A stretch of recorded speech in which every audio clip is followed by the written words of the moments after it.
Assalamualaikum warahmatullahi wabarakatuh. Salam sejahtera untuk kita semua.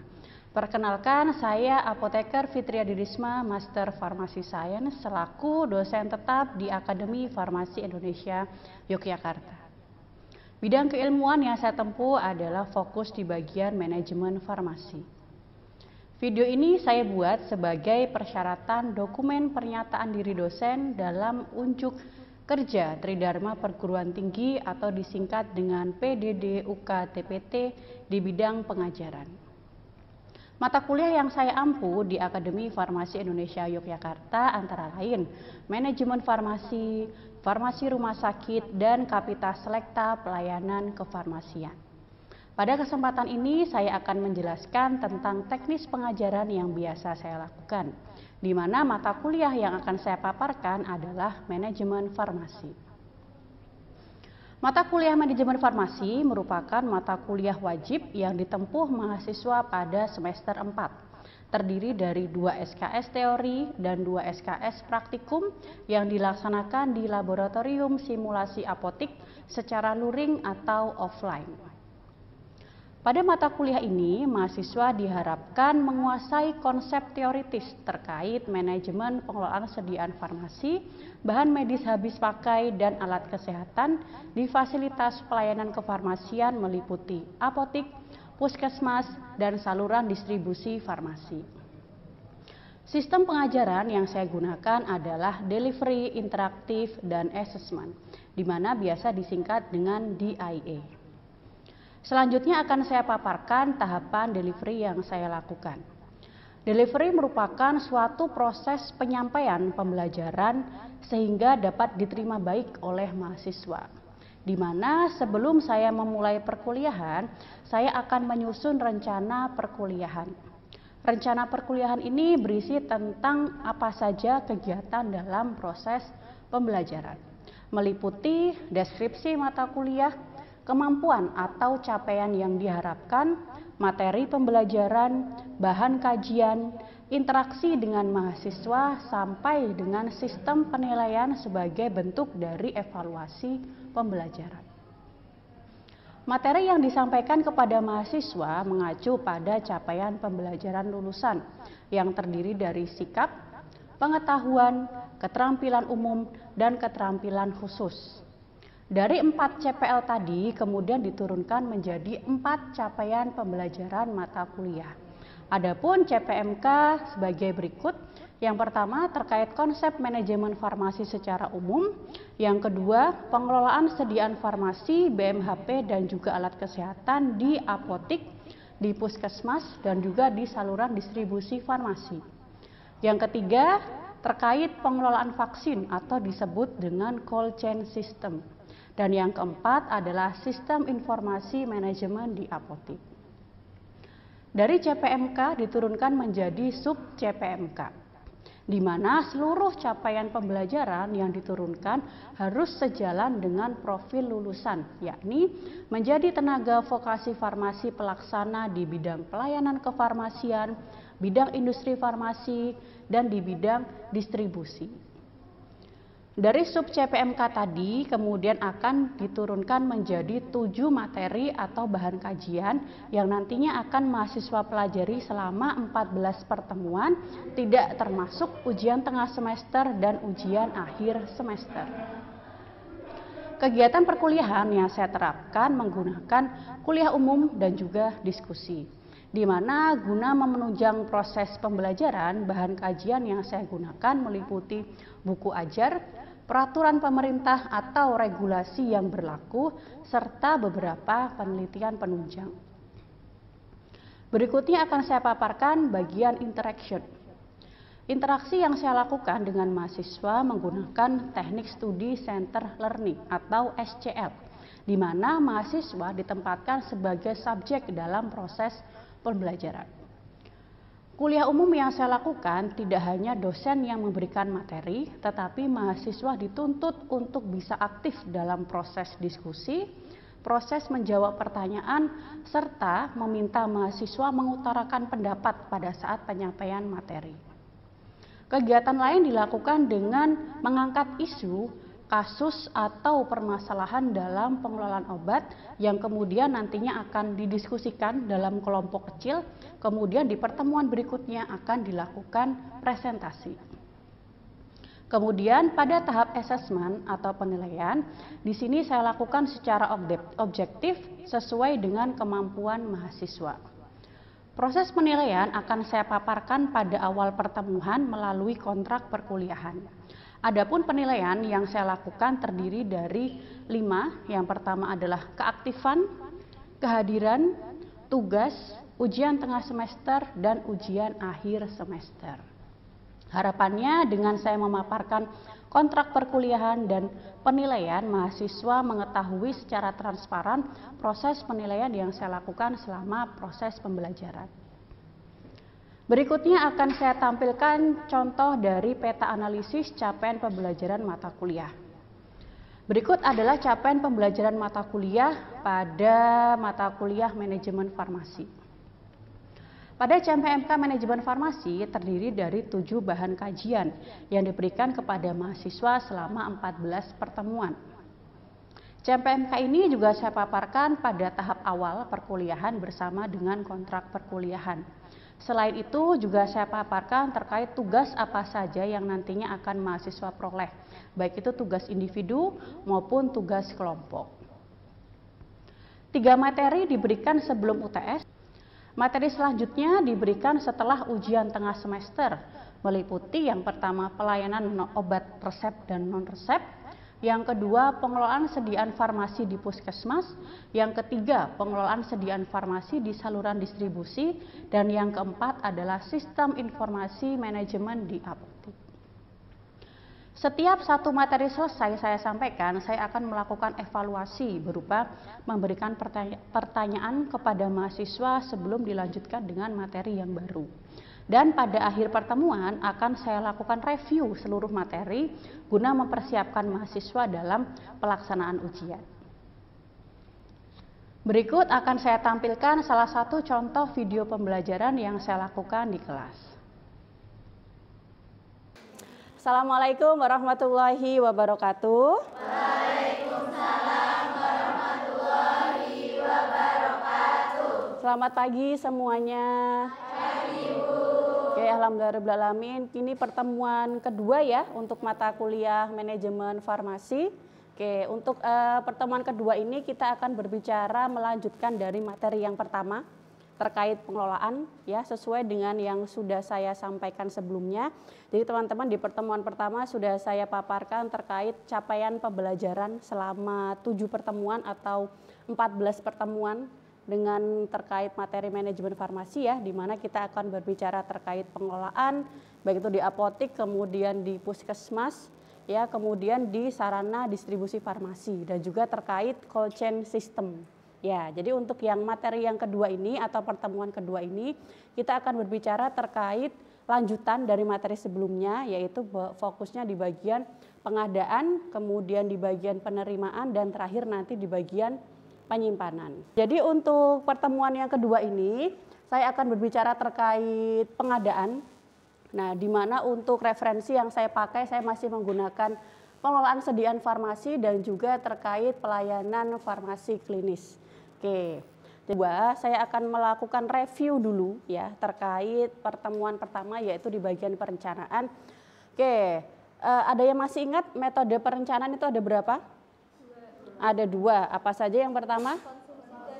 Oke, konsumsi dan metode epidemiologi. Metode konsumsi, ada yang bisa menjabarkan apa itu metode konsumsi? Metode konsumsi itu kayak metode perencanaan obat Ya. yang analisisnya tuh menggunakan data rata-rata pemakaian sebelumnya. Oke. Lead stock, buffer stock, dan sisa stok. Oke, berarti konsumsi itu berdasarkan pemakaian dari periode sebelumnya. Entah apotek itu dia akan melakukan pengadaan atau pembelian setiap 1 minggu sekali atau 1 bulan sekali. Yang penting datanya itu diambil dari periode sebelumnya. Oke, kalau yang metode konsumsi dari bagian sini, apa metode konsumsi? Metode konsumsi sudah ya, berarti metode epidemiologi itu apa, Kak? Perhitungan kebutuhan obat berdasarkan pola penyakit. Berdasarkan pola penyakit, betul. Mana yang sering digunakan di apotek? Konsumsi atau epidemiologi? Konsumsi ya, karena berdasarkan dengan data real, artinya itu mudah sekali digunakan. Oke, kemudian kemarin kita juga berbicara terkait pengendalian perencanaan. Masih ingat ABC Pareto sama Venn?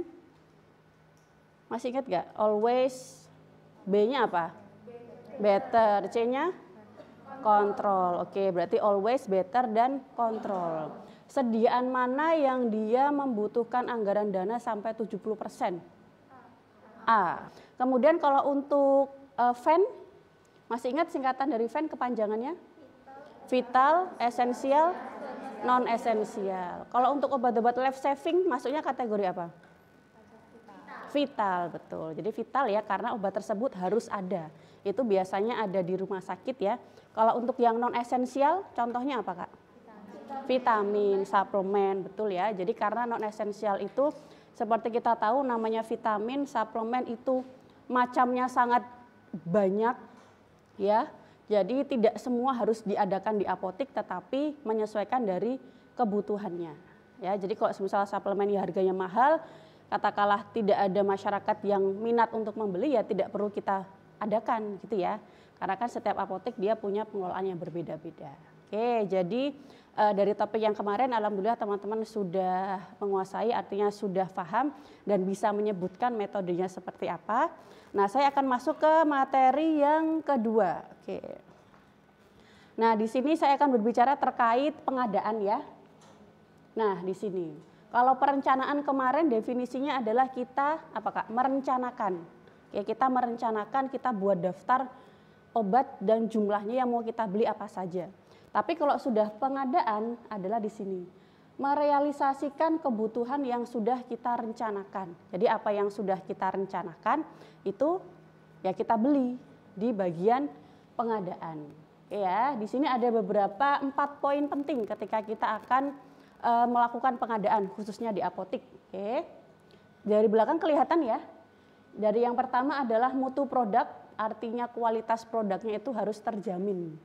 Nah, yang kedua adalah reputasi produsen, artinya produsennya harus apa? Berizin, betul. Jadi pastikan produsennya itu berizin. Kalau tidak berizin, bagaimana kita yakin bahwa obat yang dibeli atau obat yang datang itu legal atau tidak, atau apakah sudah tersertifikasi atau tidak. Nah, itu harus kita pastikan. Kemudian yang ketiga, harga, berbagai persyaratan sama ketepatan waktu pengiriman ya. Tadi sudah disebutkan terkait lead time ya, berarti kan ada ketepatan waktu pengiriman. Jangan sampai pengirimannya itu molor sehingga obat yang harusnya datang hari ini baru datang besok. Nah, itu kan merugikan apotik ya. Dari segi harga juga dan juga beberapa persyaratan semisal ada beberapa PBF itu yang memberikan persyaratan, artinya ketika obat tersebut rusak atau obat tersebut hampir ED itu boleh dikembalikan. Ada yang PBF seperti itu ya, tapi ada beberapa PBF yang dia tidak mau. Nah, itu tergantung. Jadi tergantung negosiasinya di awal seperti apa. Atau mungkin ada PBF yang dia kalau kita beli jumlah banyak akan dapat diskon. Nah, diskon itu sangat menguntungkan bagi apotik ya, itu juga bisa. Oke, yang keempat adalah mutu pelayanan, dapat dipercaya dan sebagainya. Itu ya, jadi ada 4 poin ketika kita akan berfokus pada pengadaan. Nah, ini ada beberapa yang perlu diperhatikan. Yang pertama PBF-nya jelas ya, dia harus punya izin. Kemudian yang kedua dari segi Alkes BMHP juga dia harus ada izinnya. Kemudian terjamin keasliannya, datang tepat waktu. Nah, artinya datang tepat waktu itu lead time-nya bisa kita perkirakan. Kemudian dokumen terkait itu mudah ditelusuri, ada faktur, oke, itu bisa mudah untuk kita peroleh. Barang datang lengkap sesuai dengan perencanaan, nah, seperti itu. Jadi ada beberapa yang harus kita perhatikan terkait pengadaan. Itu ya. Nah, di sini untuk pengadaan yang kita gunakan di apotik itu adalah menggunakan surat pesanan. Ada berapa surat pesanan yang teman-teman tahu? Reguler, terus prekursor, POT, narkotika dan psikotropika. Oke ya, jadi ada banyak SP. Jadi kalau kita melakukan pengadaan atau kita mau beli obat itu pakainya surat pesanan. Nah, itu ya. Oke, dari sini ada yang mau ditanyakan dulu? Oke, silakan. Apa yang mau ditanyakan? Apa bedanya pengadaan obat reguler, obat bebas dengan narkotika? Narkotika, oke ya. Jadi Mbak siapa? Manda. Mbak Manda, oke. Jadi Mbak Manda bertanya terkait apa perbedaan pengadaan untuk obat bebas ya, untuk obat bebas dengan narkotika. Oke. Tadi teman-teman sudah menyebutkan macam-macam SP. Artinya kalau obatnya berbeda itu jelas SP-nya akan berbeda ya. Jadi seperti tadi obat bebas itu pakainya SP reguler. Sedangkan kalau untuk obat narkotika itu jelas menggunakan SP narkotika. Oke, kalau reguler itu contohnya seperti ini. Nah, ini untuk reguler. Jadi reguler itu di dalam satu SP itu bisa terdiri dari banyak obat. Obat bebas ya, ada banyak obat. Vitamin juga bisa. Tetapi kalau yang narkotika itu satu SP hanya berlaku untuk satu obat, betul ya. Jadi hanya berlaku untuk satu. Perbedaannya seperti itu. Kalau untuk reguler itu dia boleh banyak obat, tapi kalau untuk narkotika itu hanya untuk satu. Ya, itu jadi karena kenapa ya? Karena narkotika. Narkotika adalah obat-obat yang memang membutuhkan pengawasan khusus ya. Jadi memang harus disendirikan. Nah, ini ya untuk narkotika. Dan biasanya kalau untuk narkotika itu tidak boleh bond. Kalau obat reguler ada yang kerja di apotik? Ada ya. Itu kalau kita beli pakai SP reguler boleh bond enggak? Boleh ya. Ya, itu ya. Kalau narkotika itu tidak, dan tidak semua apotik itu dia menyediakan obat narkotika. Ya, karena ada persyaratan dari tempat penyimpanan dan lain sebagainya. Itu ya, jadi bedanya ya. Oke, ini contoh yang psikotropika. Kemudian ini contoh yang prekursor. Oke, jadi yang boleh kalau psikotropika itu boleh lebih dari satu item, ya, yang hanya satu item itu narkotika. Oke, kemudian, nah terkait setelah kita melakukan pengadaan, ya kita sudah membeli obat nih, ya kita sudah order ke PBF ke supplier, kemudian obat itu datang, diantar, ya itu kan fokusnya di bagian penerimaan. Jadi kita akan melakukan penerimaan. Nah, di sini ya, penerimaan. Pada saat penerimaan itu ketika kita menerima barang kan kita ordernya menggunakan SP ya. Surat pesanan itu ada rangkapnya. Betul tidak? Betul ya. Nah, biasanya yang apotek simpan itu adalah bagian rangkapnya. Jadi ketika ada barang datang itu harus kita pastikan dulu, kita cek dulu. Kira-kira sama nggak dengan yang kita pesan? Bisa jadi kita pesannya 1 box, ternyata yang datang 2 box. Atau kita pesan sejumlah 5 item obat, ternyata yang datang hanya 3. Nah itu kan harus kita cek. Nah makanya di surat pesanan itu pasti ada rangkap. Salah satu fungsinya adalah untuk memastikan ketika ada penerimaan harus dicek dulu. Nah apa saja yang harus dicek? Yang pertama adalah dari segi jenis spesifikasinya. Dari jumlahnya, tadi kita pesan berapa box, datangnya harus sesuai. Kemudian mutunya, artinya tidak ada obat yang kondisinya rusak. Oke. Waktu penyerahannya, harga yang tertera itu juga harus sesuai. Untung-untung ada diskon. Nah itu ya, jadi harus sesuai. Nah kemudian kondisi fisik yang diterima. Oke. Nah ini penerimaan itu harus selalu dipastikan. Jadi kalau ada yang tidak sesuai itu harus selalu dikonfirmasi. Nah ini ya. Nah pemeriksaannya pakai apa? Kita punya surat pesanan yang sudah kita berikan ke PBF, kita punya salinannya. Nah ketika PBF itu datang ke apotik menyerahkan obat, itu ada yang namanya faktur. Atau bahasanya kwitansi atau nota pembelian. Nah itu nanti kita samakan. Sama nggak obat yang dia bawa dengan fakturnya, dengan SP kita, dengan fisiknya. Harus sama.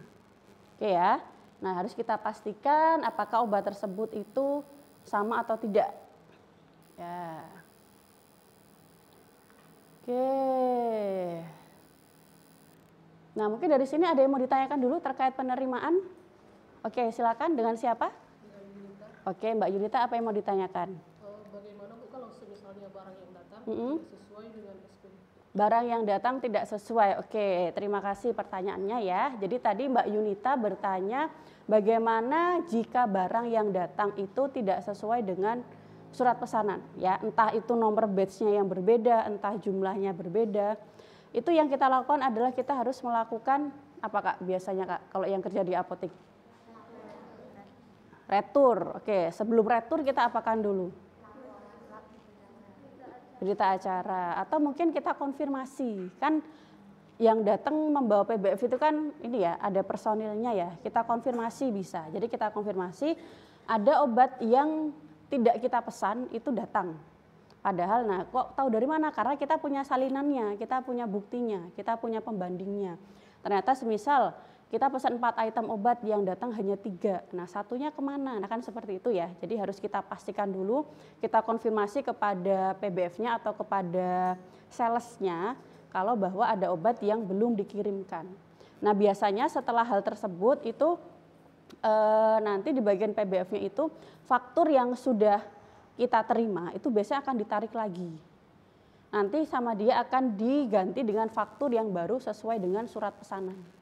Biasanya faktur tersebut itu akan diantarkan berdasarkan pada saat dia mengantarkan obat. Jadi sama-sama diantarkan ketika dia mengantarkan kekurangan obat.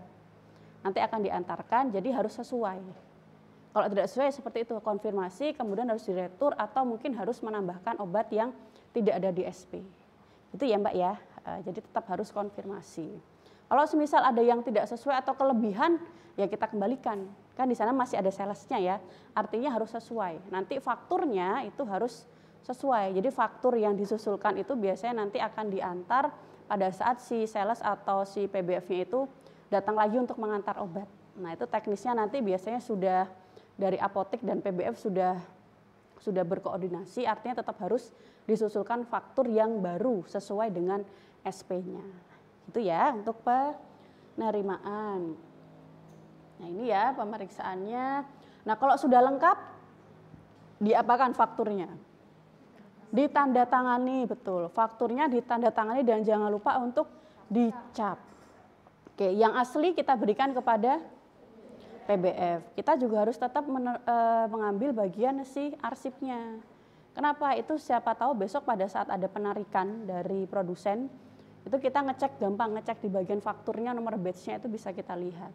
Itu ya, jadi tetap harus disimpan dokumentasiannya. Jangan lupa dicap, tidak tanda tangan saja nanti karena bukti pengesahannya itu berupa cap di apoteknya. Itu ya. Kalau tidak sesuai ya jangan dicap atau jangan ditandatangani. Dikembalikan dulu, nanti kalau yang aslinya sudah, yang terbaru sudah datang, yang sudah sesuai baru ditandatangani dan dicap. Oke. Dari penerimaan sudah jelas ya? Oke. Penerimaan sudah jelas, berarti saya akan lanjut ke bagian penyimpanan. Oke. Setelah barang itu diterima, sudah diperiksa SP-nya sesuai, fakturnya sudah diterima, sudah dicap, ditandatangani, kemudian barang yang datang tadi baru kita simpan. Pada saat penyimpanan, ya ada dokumentasinya. Oke, sebelum ke dokumentasinya, kita akan berbicara terkait sistemnya. Ini saya rasa teman-teman sudah familiar ya terkait sistem penyimpanan. Jadi ada alfabetis, alfabetis itu diurutkan sesuai dengan abjad ya. Obat yang namanya A, B dan sebagainya. Kemudian dari FIFO dan FEVO. Kalau FIFO itu apa Kak? First in, first out. Kalau FEVO? First expired, first out ya. Jadi kalau barang tersebut punya ED lebih awal, itu diletakkan di bagian depan. Nah itu ya, itu salah satunya ada di faktur, itu juga ada ED-nya kapan. Dari farmakologi biasanya ada obat yang dikategorikan ini untuk suplemen, ini untuk obat sirup, obat batuk, batuk pilek. Nah itu ya biasanya ada penggolongannya. Kemudian ada bentuk sediaan, tablet, sirup, nanti akan berbeda sama kombinasi. Tidak semua sistem ini harus digunakan di apotek, tidak. Ya, jadi sistem penyimpanan di setiap apotek itu pasti akan berbeda, tetapi wajib menggunakan sistem penyimpanan yang sudah ada. Artinya dia kalau biasanya kalau di apotek itu dari segi farmakologinya dulu ya. Jadi obat bebas, kemudian ada sirup atau bentuk sediaannya, nanti baru diurutkan secara alfabetis, itu boleh. Ya, yang penting tetap harus menggunakan sistem penyimpanan. Sistem penyimpanannya macam-macam, jadi tergantung mau menggunakan yang mana. Oke, nah ini ada beberapa obat high alert juga. Kalau yang high alert di apotek itu hanya ada Lasa. Masih ingat obat lasa? Apa Kak lasa? Look alike, sound alike ya. Jadi yang terlihat sama dan suaranya mirip samar gitu ya. Jadi look alike, sound alike itu juga, itu penyimpanannya juga harus dibedakan. Nah ini untuk yang lasa tadi ada obat, nah dia masuk kategori di sini ya. Ada obat resiko tinggi, ada lasa, sama ada elektrolit konsentrat pekat. Kalau di apotik itu adanya lasa. Kalau obat resiko tinggi seperti kemoterapi sepertinya tidak ada. Ya karena itu adanya di rumah sakit. Nah jadi adanya hanya lasa. Oke, nah ini biasanya untuk penyimpanan untuk hack alert ya. Dia harus ada penandaan khususnya, ada labelnya hack alert. Atau kalau lasa, nah ini. Nah penandaan lasa itu ada yang stikernya warna hijau, ada yang warna kuning, itu tergantung. Yang penting apotik atau personil di dalam apotik, entah itu tenaga farmasi maupun apoteker, itu dia tahu bahwa obat tersebut itu lasa.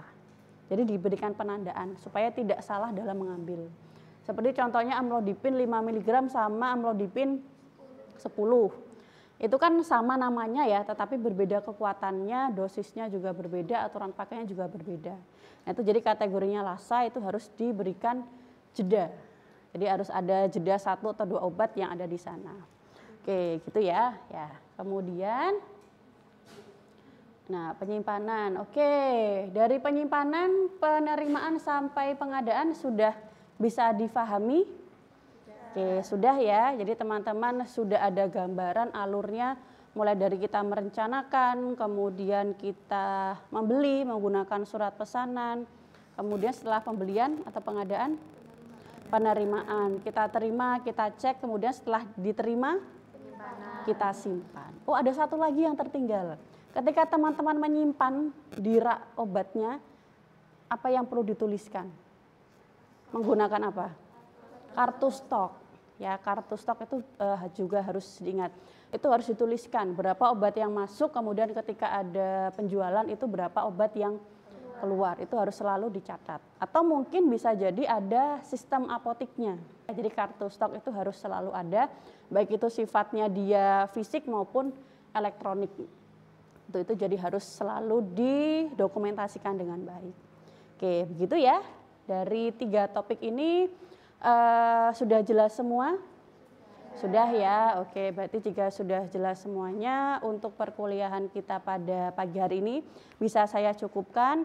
Terima kasih atas perhatiannya, nanti kita akan jumpa di pertemuan selanjutnya. Kita akan berbicara terkait pemusnahan dan juga nanti kita akan fokus kepada pengelolaan di puskesmas.